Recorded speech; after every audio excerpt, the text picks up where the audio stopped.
Everyone, welcome to Learner Bee. I am Shivani Chauhan. इस video में हम लोग देखेंगे क्लास 7th में आपके जो ये रामायण की बुक लगी हुई है ना, हिंदी के अलावा सेकंड बुक जो है उसका चैप्टर 5। इससे पहले हम लोग चैप्टर 4 मतलब 4 चैप्टर्स हम लोग देख चुके हैं।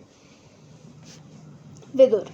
विचित्रवीर की रानी अंबालिका की दासी की कोख से धर्मदेव का जन्म हुआ था। वह ही आगे चलकर विदुर के नाम से प्रख्यात हुए। तो विदुर कौन थे? जो रानी अंबालिका थी उनकी दासी के बेटे थे। धर्मशास्त्र तथा राजनीति में उनका ज्ञान अवाक था। वह बड़े निस्पृह थे। क्रोध उन्हें छू भी नहीं गया था। युवावस्था में ही पितामह भीष्म ने उनके विवेक तथा ज्ञान से प्रभावित होकर उन्हें राजा धृतराष्ट्र का प्रधानमंत्री नियुक्त कर दिया था। तो विदुर जो थे वो काफ़ी ज़्यादा होशियार थे, गुस्सा नहीं करते थे और बहुत ज़्यादा ज्ञानी थे। ये सारी की सारी चीज़ें भीष्म पितामह ने जब देखी तो उन्होंने राजा जो धृतराष्ट्र थे, जो जन्मांध थे, जन्म से अंधे थे, उनका मंत्री विदुर को नियुक्त कर दिया। जिस समय धृतराष्ट्र ने दुर्योधन को जुआ खेलने की अनुमति दी, विदुर ने धृतराष्ट्र से बहुत आग्रहपूर्वक निवेदन किया, राजन, मुझे आपका यह काम ठीक नहीं जचता। इस खेल के कारण आपके बेटों में आपस में वैर भाव बढ़ेगा, इसको रोक दीजिए। तो इन्होंने दुर्योधन को जुआ खेलने से भी रोकने को कहा था राजा को, बट राजा कहाँ सुनने वाला था। धृतराष्ट्र विदुर की बात से प्रभावित हुए और अपने बेटे दुर्योधन को अकेले में बुलाकर उसे इस कुचाल से रोकने का प्रयत्न भी किया।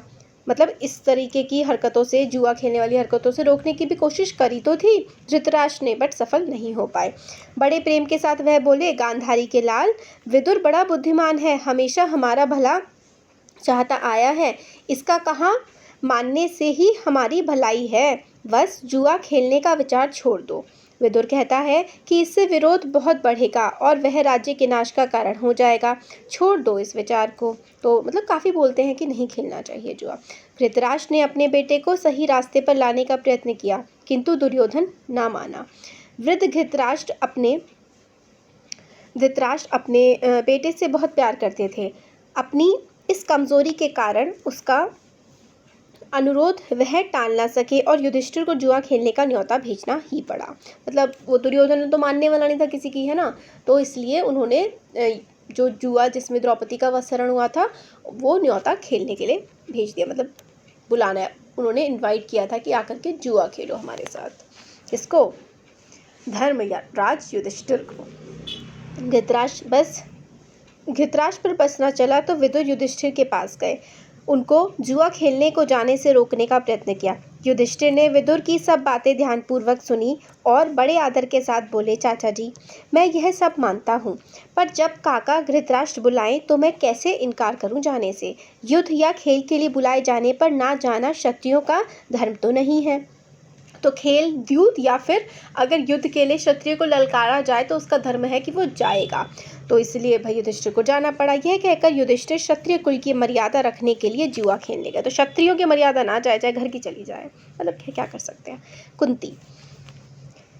कुंती पांडवों की माँ थी। यदुवंश के प्रसिद्ध राजा शूरसेन श्री कृष्ण के पितामह थे। तो जो यदुवंश के काफ़ी प्रसिद्ध राजा थे शूरसेन, वो श्री कृष्ण के दादा के भी दादा थे, मतलब पितामह थे। तो दादा के भी जो वो होते हैं, दादा से भी बड़े जो होते हैं वो पितामह होते हैं। इनके प्रथा नाम की कन्या थी। उसके रूप और गुणों की कीर्ति दूर दूर तक फैली हुई थी। तो ये जो यदुवंश के राजा शूरसेन थे, जो कि कृष्ण के पितामह थे, दादा के भी दादा थे, दादा से भी मतलब बड़े थे, उसके रूप में गुणों की कीर्ति, मतलब इनकी कीर्ति जो है ना बहुत ज़्यादा दूर दूर तक फैली हुई थी। शूरसेन के फुफेरे भाई कुंती भोज के कोई संतान न थी। तो जो शूरसेन थे, शूरसेन के फुफेरे भाई थे कुंती भोज, उनके कोई भी मतलब बच्चे नहीं थे। शूरसेन ने कुंती भोज को वचन दिया था कि उनकी जो पहली संतान होगी उसे कुंती भोज को गोद दे देंगे। उसी के अनुसार शूरसेन ने कुंती भोज को प्रथा गोद दे दी। तो कुंती भोज के कोई बेटी नहीं थी, और तो प्रथा नाम की पुत्री किसकी थी? इनकी थी, यदुवंश के प्रसिद्ध राजा शूरसेन की। तो इन्होंने अपनी बेटी गोद दे दी कुंती भोज को, उसे कुंती भोज को गोद दे देंगे। उन्होंने कहा था कि पहला बच्चा जो भी होगा, लड़की हो लड़का हो, हम आपको गोद दे देंगे। तो उनकी बेटी हुई तो उन्होंने दे दिया। उसी के अनुसार शूरसेन ने कुंती भोज को गोद दे दिया। कुंती भोज के यहाँ आने पर प्रथा का नाम कुंती पड़ गया। तो पहले उनका नाम प्रथा था, अब उसको कुंती कहा जाने लगा।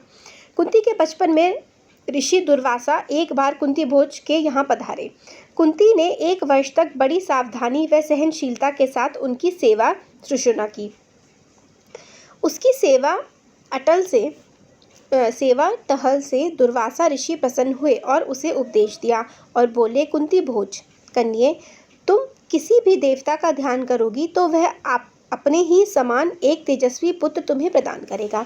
तो जो कुंती ने बहुत ज़्यादा सेवा करी थी इनकी, ऋषि दुर्वासा की, तो ऋषि दुर्वासा ने कहा था कि जिस भी देवता का तुम ध्यान करोगी वो अपने ही जैसा पुत्र तुम्हें प्रदान करेगा।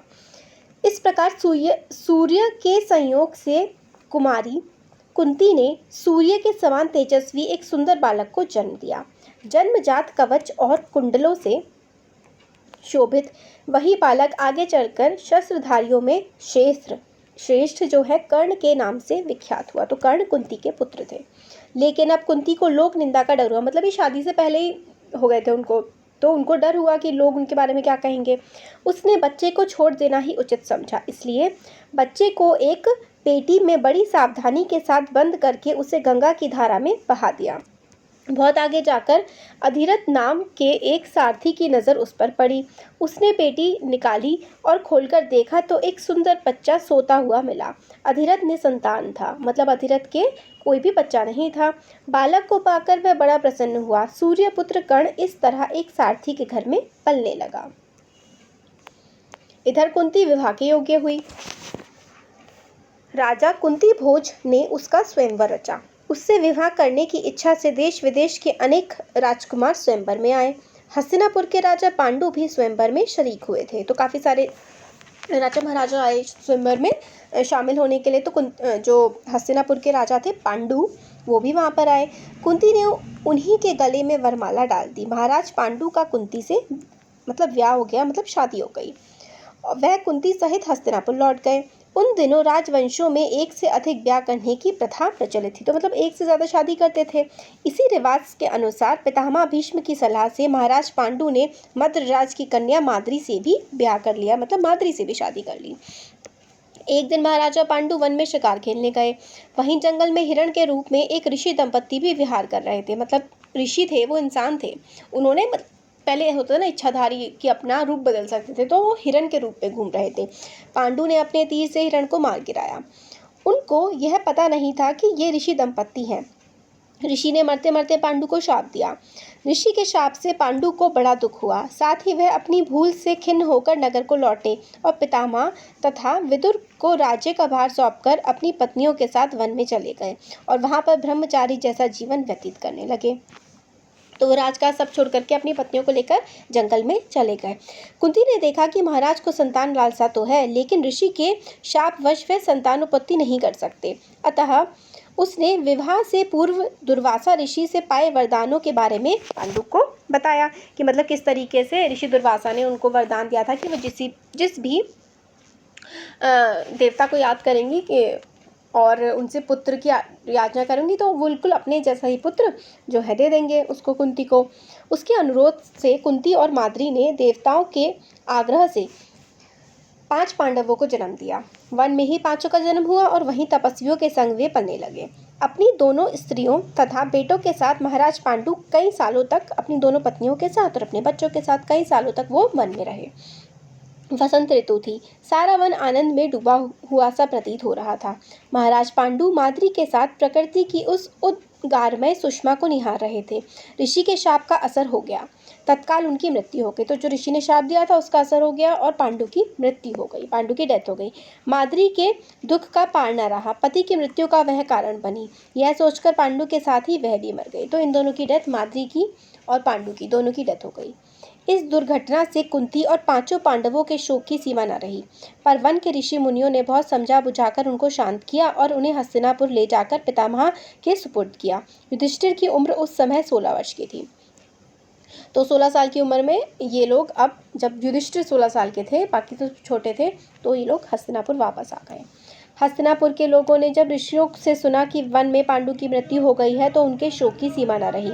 पोते की मृत्यु पर शोक करती सत्यवती अपनी दोनों विधवा पुत्र वधुओं, उसकी वो थी नहीं अंबिका और अंबालिका और सत्यवती, ये जो है वन चली गई।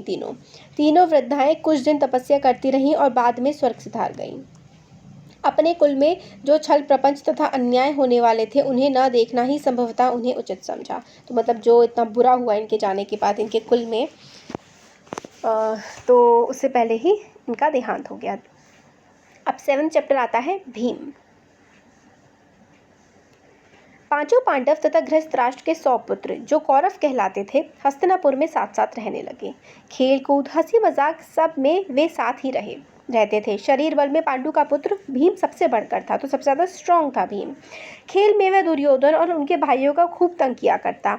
यद्यपि भीम मन में किसी से वैर नहीं रखता था और बचपन के जोश के कारण ही ऐसा करता था। मतलब किसी से वैर नहीं रखता था वो, और फिर भी सबके साथ मतलब मजे लेता रहता था। फिर भी दुर्योधन तथा उसके भाइयों के मन में भीम के प्रति द्वेष भाव बढ़ने लगा। मतलब भीम से बहुत चिढ़ने लगे वो लोग। इधर सभी बालक उचित समय आने पर कृपाचार्य से अस्त्र विद्या के साथ साथ अन्य विद्याएं भी सीखने लगे। तो कृपाचार्य इनके गुरु बने और काफ़ी सारी विद्याएं सीख रहे थे। विद्या सीखने में भी पांडव कौरवों से आगे ही रहते थे। इससे कौरव और झीकने लगे, मतलब काफ़ी ज़्यादा चिढ़ने लगे उनसे, पांडवों से, क्योंकि पांडव काफ़ी होशियार थे। दुर्योधन पांडवों को हर प्रकार से नीचा दिखाने का प्रयत्न करता रहता। भीम से तो उसकी जरा भी नहीं पड़ती थी। एक बार सब कौरवों ने आपस में सलाह करके यह निश्चय किया कि भीम को गंगा में डुबोकर मार डाला जाए और उसके मरने पर युधिष्ठिर, अर्जुन आदि को कैद करके बंदी बना लिया जाए। कि मतलब इसको भीम को तो मार देंगे, बाकी सबको कैदी बना लेंगे। दुर्योधन ने सोचा कि ऐसा करने से सारा राज्य का अधिकार उसको मिल जाएगा। एक दिन दुर्योधन ने धूमधाम से जल क्रीड़ा का प्रबंध किया और पांचों पांडवों को उसके लिए न्योता दिया। जल क्रीड़ा मतलब जैसे स्विमिंग टाइप का गेम के लिए उन्होंने अरेंजमेंट किया और पांडवों को भी बुलाया। बड़ी देर तक खेलने और तैरने के बाद सबने भोजन किया और अपने अपने डेरों में जाकर सो गए। दुर्योधन ने छल से भीम के भोजन में विष मिला दिया था, जहर मिला दिया था भीम के खाने में दुर्योधन ने। सब लोग खूब खेले तैरे थे तो इसलिए थककर सो गए। भीम को विष के कारण गहरा नशा हो गया, मतलब जहर की वजह से काफ़ी तेज नशा हो गया था उसे। वह डेरे पर भी ना पहुंच पाया और नशे में चूर होकर गंगा किनारे रेत में ही गिर गया। उसी हालत में, क्योंकि नशे में चूर हो गया था इस वजह से वो गंगा किनारे गिर गया, और इसी हालत में दुर्योधन ने लताओं से अपने मतलब हाथ पैर पकड़ के उसको गंगा में फेंक दिया। मतलब दुर्योधन ने क्या किया, क्योंकि भीम को जहर का असर चढ़ गया था और उसको गंगा में फेंक दिया। लताओं से जकड़ा हुआ, मतलब आप समझ लीजिए रस्सी से बंधा हुआ भीम का शरीर गंगा की धारा से बहता हुआ दूर निकल गया, काफ़ी दूर बह गया उसका शरीर। इधर दुर्योधन मनी मन यह सोचकर खुश हो रहा था कि भीम का तो काम तमाम हो गया। जब युधिष्ठिर आदि जागे और भीम को ना पाया तो चारों भाइयों ने मिलकर सारा जंगल, गंगा का किनारा जहाँ जल क्रीड़ा की थी छान डाला, पर भीम का कहीं पता ना चला। अंत में निराश होकर दुखी हृदय से वे अपने महल को लौट आए। इतने में ही क्या देखते हैं कि भीम झूमता झामता चला रहा है। पांडवों और कुंती के आनंद का ठिकाना ना रहा। युधिष्ठिर, कुंती आदि ने भीम को गले से लगा लिया, पर यह सब हाल देखकर कुंती को बड़ी चिंता हुई। तो भीम बहुत टाइम तक मिला नहीं, सब लोग परेशान हो गए थे, बट फिर थोड़े टाइम बाद ही भीम आ गया था। और ये सब देख करके मतलब कुंती को तो चिंता होने लगी। उसने विदुर को बुला भेजा और अकेले में बोली, विदुर को बुलाया कि दुष्ट दुर्योधन ज़रूर कोई ना कोई चाल चल रहा है। राज्य के लोभ में वह भीम को मार डालना चाहता है। मुझे उसकी चिंता हो रही है। तो मतलब बच्चों की चिंता हो रही थी कुंती को, कि मतलब समझ में तो आ ही जाता है ना कि दुर्योधन क्या क्या कर रहा था उनके साथ। राजनीति कुशल विदुर कुंती को समझाते हुए बोले, तुम्हारा कहना सही है, परंतु कुशल इसी में है कि इस बात को अपने तक ही रखो। प्रकट रूप से दुर्योधन की निंदा कदापि न करना, नहीं तो इससे उसका द्वेष और बढ़ेगा। तो जो विदुर थे उन्होंने कुंती को समझाया कि जो तुम्हारे मन की बात है मन में ही रखो। अगर सबके सामने तुम बुराई करोगी दुर्योधन की, तो उसकी जो द्वेष भाव है वो, मतलब जो चिढ़ता है वो सबसे, वो उसका और भी ज़्यादा बढ़ जाएगा। इस घटना से भीम बहुत उत्तेजित हो गया था, मतलब भीम को तो बहुत गुस्सा आया था। उसे समझाते हुए युधिष्ठिर ने कहा, भाई भीम, अभी समय नहीं आया है, तुम्हें अपने आप को संभालना होगा। इस समय तो हम पांचों भाइयों को यही करना है कि किसी प्रकार एक दूसरे की रक्षा करते हुए बचे रहें। तो मतलब उन्होंने कहा कि अभी तो यही है कि हम पांचों के पांचों एक साथ रहें और एक दूसरे को संभालते रहें। भीम के वापस आ जाने पर दुर्योधन को बड़ा आश्चर्य हुआ, उसका हृदय और जलने लगा। तो भीम वापस आ गया तो बड़ा उसको चिढ़ मची थी और वो और भी ज़्यादा चिढ़ने लगा था भीम से और सारे के सारे पांडवों से। तो अब ये हमने 3 चैप्टर्स देख लिए हैं। अब आगे के चैप्टर्स हम लोग आगे आने वाले वीडियोस में देखेंगे। तो कैसा लगा वीडियो ज़रूर बताइए। अच्छा लगा तो लाइक करिए, चैनल को सब्सक्राइब करिए, अपने फ्रेंड्स के साथ शेयर करिए। Thank you.